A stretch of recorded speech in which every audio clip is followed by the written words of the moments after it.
بسم اللہ الرحمن الرحیم۔ السلام علیکم ناظرین، نوائے وقت ٹوڈے میں خوش آمدید اور صبح بخیر۔ میں ہوں احتشام الرحمان۔ پروگرام کا آغاز کرتے ہیں کتاب ہدایت سے، اللہ کے نام سے جو بے انتہا مہربان رحم فرمانے والا ہے۔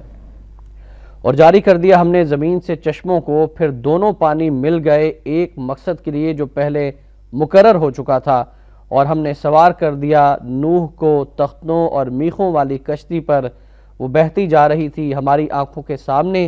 یہ طوفان بدلا تھا اسی کا جس کا انکار کیا گیا تھا۔ سورہ القمر کی آیات نمبر 12 تا 14 کا ترجمہ ناظرین آپ کے سامنے پیش کیا گیا۔ اللہ تعالیٰ سے دعا ہے کہ اللہ تعالیٰ مجھے بھی اور آپ کو بھی، ہم سب کو قرآن پاک پڑھنے، سننے، اس کو سمجھنے اور اس پر عمل کرنے اور احترام کرنے کی بھی توفیق عطا فرمائے۔ ناظرین آج پیر ہے، 24 ذوالحج 1432 ہجری، 21 نومبر سن 2011 ہے۔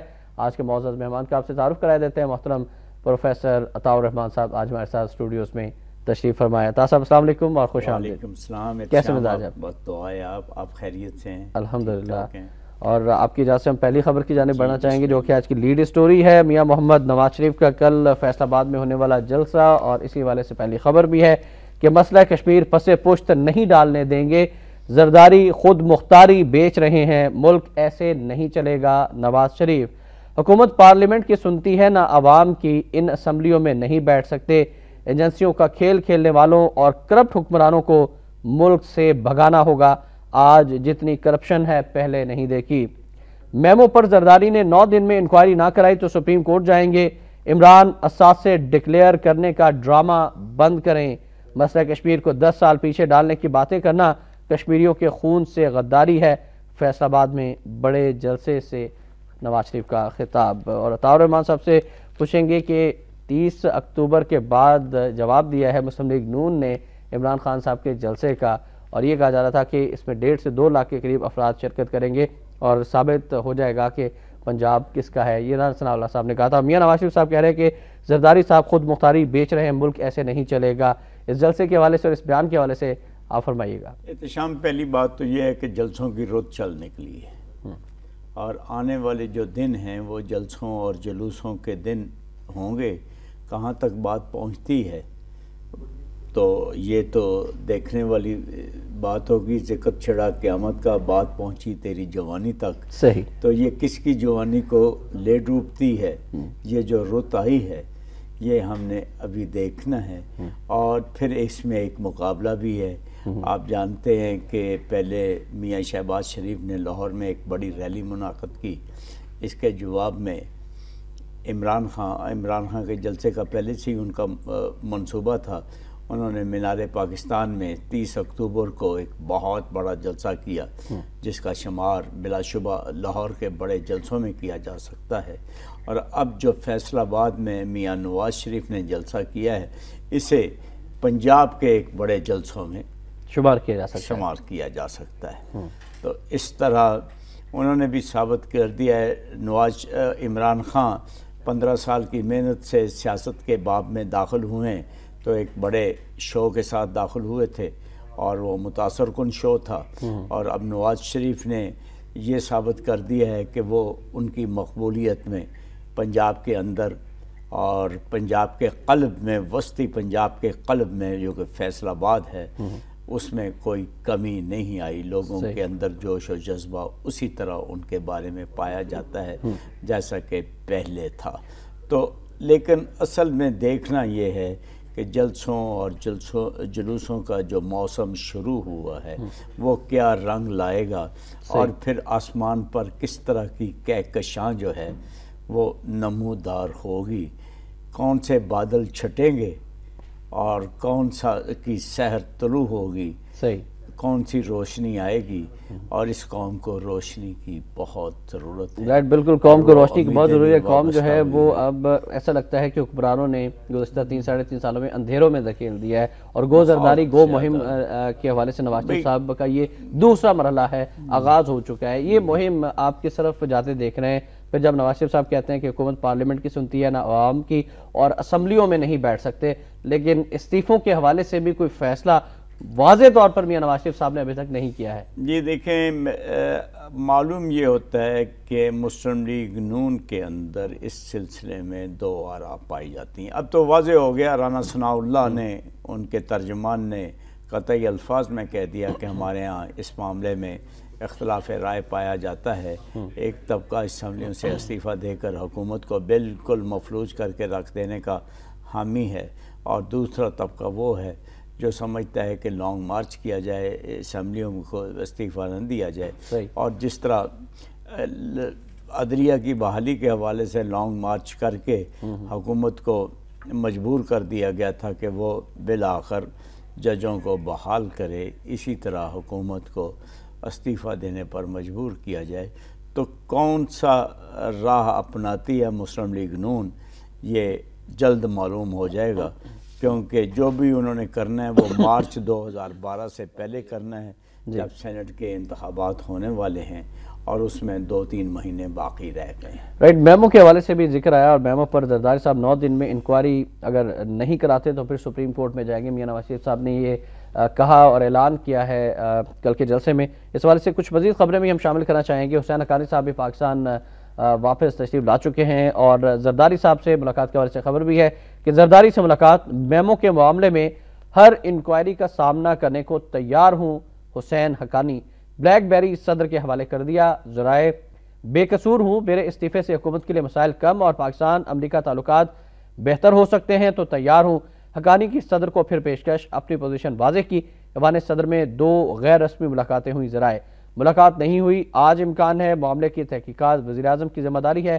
ترجمان ایوان صدر، حقانی سے پاسپورٹ اور بلیک بیری واپس لیے گئے، ذرائع کا دعویٰ۔ پھر منصور اعجاز صاحب کا بیان بھی شامل کرنا چاہیں گے جو آج کے نوائے وقت کی زینت بنا ہے۔ حسین حقانی، حقائق سامنے آنے کے باوجود جھوٹ بول رہے ہیں منصور اعجاز، زرداری نے میمو ڈکٹیٹ نہیں کرایا تھا، ان کی منظوری سے بھیجا گیا، میں نے وہی لکھا جو حقانی نے کہا، پاکستان میں فوجی بغاوت کا خطرہ نہیں، شجاع پاشا کو شواہد دے دیے، انٹرویوز، ملاقات کا علم نہیں ISI عہدے دار کی جانب سے یہ بیان۔ پھر احمد مختار صاحب کا بیان بھی میمو کے حوالے سے ہی ہے۔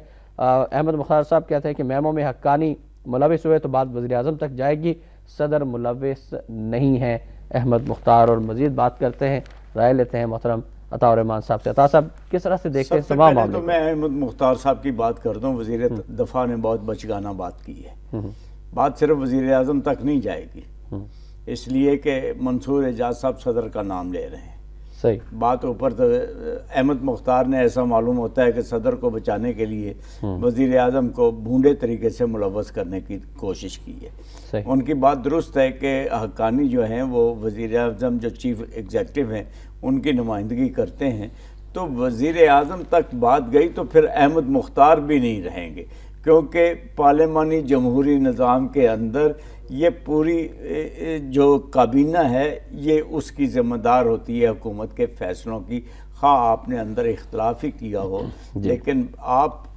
ذمہ دار ہوتے ہیں۔ تو پھر ان کی وزارت دفاع کیا وزارت بھی نہیں رہے گی احمد مختار صاحب کی۔ انہوں نے وزیر صدر کو بچانے کی جو کوشش کی ہے وہ ایک بھونڈا پن ہے ان کا، اور آج خبر آئی ہے اس کا نوٹس بھی لے لیا گیا ہے۔ تو پہلی بات یہ ہے۔ دوسری بات یہ ہے کہ جہاں تک حقانی کے دعووں اور منصور اعجاز صاحب کے کلیم کا تعلق ہے، تو حقانی صاحب نے پاکستان آئے ہیں، وہ جواب دہی کے لیے اپنے آپ کو پیش کر دیا ہے، انہوں نے صدر سے ملاقات کی ہے، وزیر اعظم سے بھی، اور وہ ہر ایک سے ملنے کے لیے انہوں نے اعلان کیا ہے وہ تیار ہیں، کسی بھی انکوائری کے لیے وہ پیش ہو سکتے ہیں، یہ ایک اچھی بات ہے۔ اب سمجھتے ہیں کہ استعفیٰ جو لے لیا گیا ہے یا لینے کی تیاریاں کی جا رہی ہیں حسین حقانی صاحب سے، ان کا بلیک بیری بھی لے لیا جائے گا، حسین حقانی صاحب کو قربانی کا بکرا بنا دیا جائے گا اور دیگر لوگ بچ جائیں گے، اور اس تمام صورتحال میں امریکہ کا کردار کیا ہوگا؟ دیکھیں، حسین حقانی کو قربانی کا بکرا صرف حسین حقانی پر سارا ملبہ نہیں ڈالا جا سکتا، اس لیے کہ منصور اعجاز کا اگر بیان درست ہے تو اس بیان کا یہ حصہ بھی ہے کہ حسین حقانی صاحب نے جو کچھ انہیں املا کرایا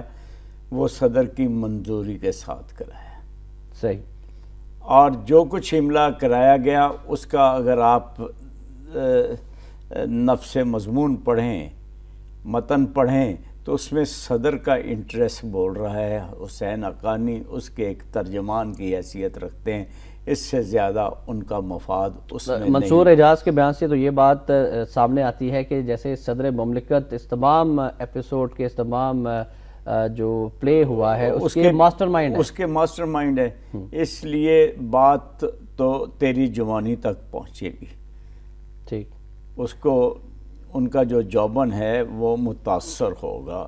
بطور صدر وہ پارلیمانی جمہوری نظام کے اندر صدر ہیں، لیکن عملاً سارے اختیارات انہوں نے اپنے ہاتھ میں لیے. عطا صاحب اب لوگ یہ بھی کہہ رہے ہیں کہ ایک بار پھر امریکہ اس تمام صورتحال میں کودے گا، اور وہ جس طرح کے بیان بھی آیا کہ امریکہ جمہوری حکومت کی سپورٹ کرتا ہے اس تمام صورتحال میں. یہ جو سازش ہے، جس طرح سے باتیں سامنے آ رہی ہیں ملکی اداروں کے خلاف نہ صرف بلکہ ملک کے خلاف کہا جا رہا ہے کہ یہ ایک سازش ہے، اور اب امریکی حکام پھر پاکستان آئیں گے، کبھی وہ فوجی حکام سے ملاقات کریں گے، اعلیٰ قیادت سے ملاقاتیں ہوں گی، زرداری صاحب سے ملاقات ہوگی، اور پھر بیچ میں ایک مفاہمت کروا دی جائے گی جو اس حکومت کا نعرہ ہے. اس کے امکانات موجود ہیں، لیکن آپ ہر بحران کے موقع پر جو کسی بھی پاکستانی حکومت جس سے دوچار ہوئی یا کبھی امریکی بیانات پڑھیں تو یہی ہوتا ہے کہ ہم جمہوریت کے ساتھ ہیں.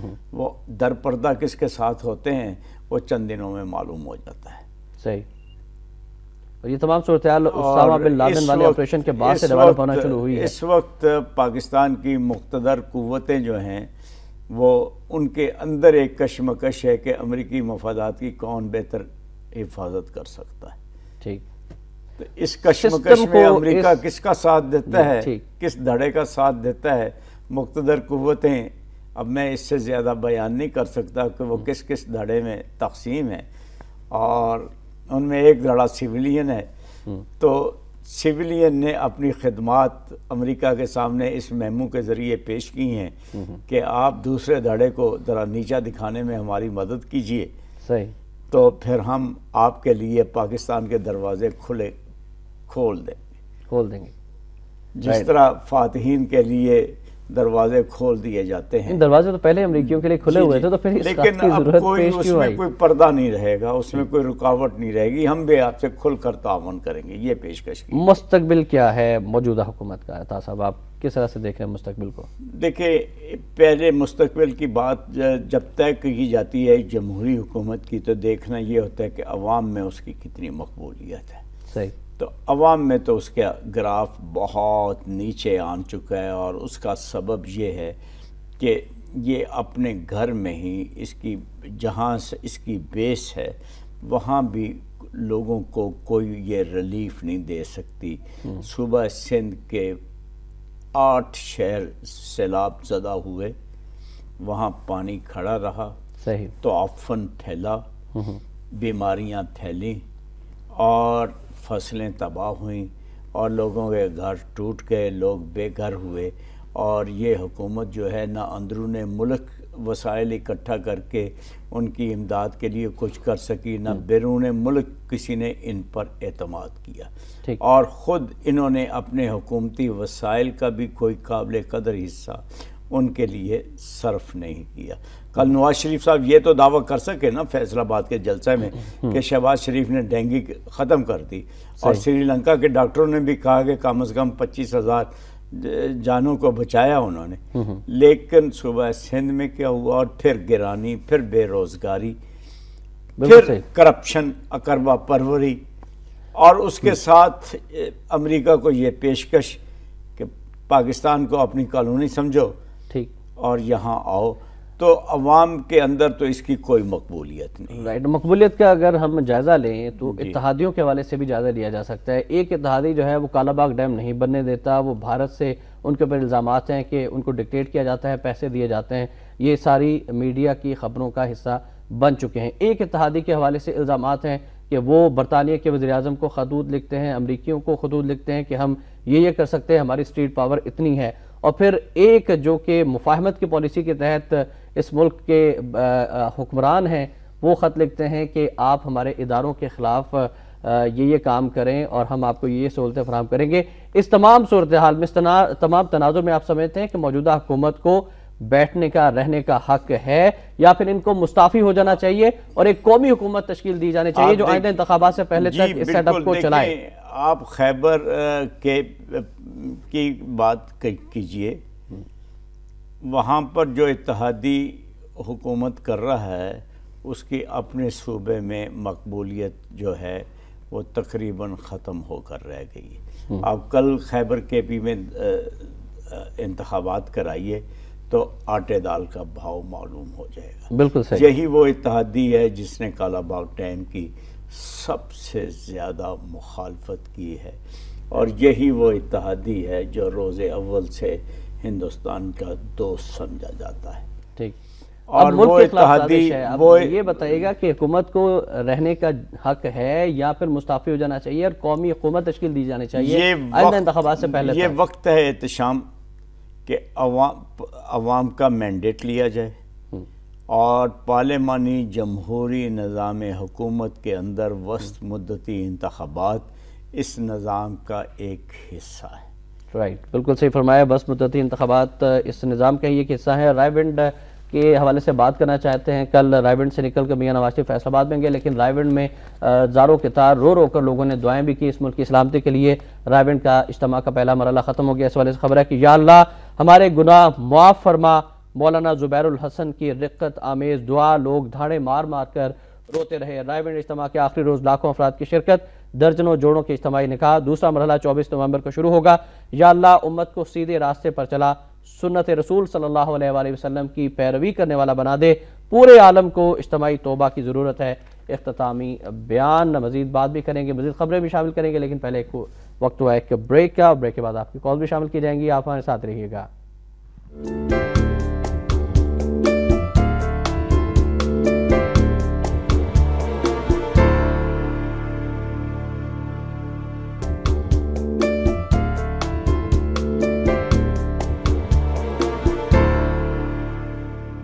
ٹوڈے میں ایک بار پھر آپ کو خوش آمدید کہتے ہیں ناظرین۔ ہمارا نمبر ہے 042363122169، آپ کال بھی کر سکتے ہیں اور محترم طاہر الرحمان صاحب سے بات بھی کر سکتے ہیں۔ طاہر الرحمان صاحب، ہم بات کر رہے تھے موجودہ مشکل حالات میں لوگ رائے ونڈ میں رو رو کے دعائیں کرتے رہے، آپ بتائیے گا کہ پوری قوم کو، ہماری پوری قوم کو اجتماعی توبہ کی ضرورت ہے اس وقت؟ جی بالکل ضرورت ہے، اور توبہ جو ہے یہ اللہ کے ہاں ایک مقبول عمل ہے، اور جہاں تک دعا کا تعلق ہے رسول اللہ صلی اللہ علیہ وسلم کا ارشاد ہے، الدعاء مخ العبادہ، دعا جو ہے وہ عبادت کا مغز ہے، اور مسلمان کو ہر دم دعا کرنی چاہیے، اللہ کو یاد کرنا چاہیے، لیکن اس کے ساتھ ہمیں اپنے اعمال کا بھی جائزہ لینا چاہیے۔ صحیح، جب ہم اپنے اعمال کا جائزہ لیں گے، ان کو درست کریں گے، اپنے قول و فعل میں جو تضاد ہے اس کو دور کریں گے، اور اللہ کو سب سے ناپسندیدہ چیز قرآن مجید کے مطابق وہ بات ہے جو کہی تو جائے اور اس پر عمل نہ کیا جائے، تو جب ہم اس چیز کو دور کر دیں گے تو پھر اللہ کے حضور گڑ گڑا کر دعا کریں گے تو وہ دعا مستجاب ہوگی، وہ دعا بارگاہ عزتی میں قبولیت کا درجہ پا سکتی ہے۔ لیکن اگر ہم صرف دعا پر اکتفا کریں گے اور اپنے عمل و کردار کے ذریعے ہر اس بات کی نفی کریں گے جو دعا میں ہم نے خدا کے حضور جھک کر ہم نے کی ہے، تو پھر اللہ میاں اس دوہرے رویے کو پسند نہیں فرماتا۔ رائٹ، ہمارے حکمرانوں کے لیے بھی وقت ہے کہ وہ بھی جو انہوں نے جھوٹ بولا ہے سب سے پہلے تو عوام سے معافی مانگے، پھر اللہ رب العزت سے مانگے، اور ہم میں سے ہر آدمی جب اللہ کے ہاں گر کر سجدہ ریز ہو کر سر جھکا کر دعا کرے، گڑ گڑائے، تو اپنے اعمال کا بھی جائزہ لے، میں بھی لوں، باقی لوگ بھی لیں، اور ہم اس وقت ارادہ توبہ کس کو کہتے ہیں؟ توبہ اس کو کہتے ہیں جب آدمی ارادہ کر لیتا ہے، اپنی غلطیوں کا اعتراف کرتا ہے اور پھر ارادہ کر لیتا ہے توبۃ النصوح، ایسی توبہ جس میں نصیحت شامل ہو، اور نصیحت کیا ہے کہ آپ نے برائی سے رک جانا ہے، اور اللہ تعالیٰ سے دعا تو آپ شعوری طور پر برائی سے رک جائیں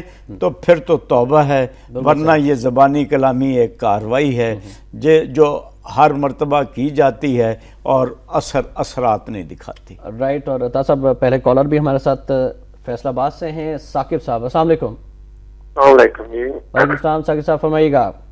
احتشام بھائی جواب لازمی لے لینا۔ بات یہ ہے کہ سپریم کورٹ یہ بات کہی رینٹل پاور منصوبوں میں کہ حکمرانوں نے اپنے بریف کی سب تحقیقی کیس تیار کیے ہوئے ہیں، حکومت کو شرم آتی ہے جب سپریم کورٹ اس طرح کی بات کرتی ہے۔ یہ 4.5 ارب روپیہ کس چیز کا واپس کیا ہے حکومت نے؟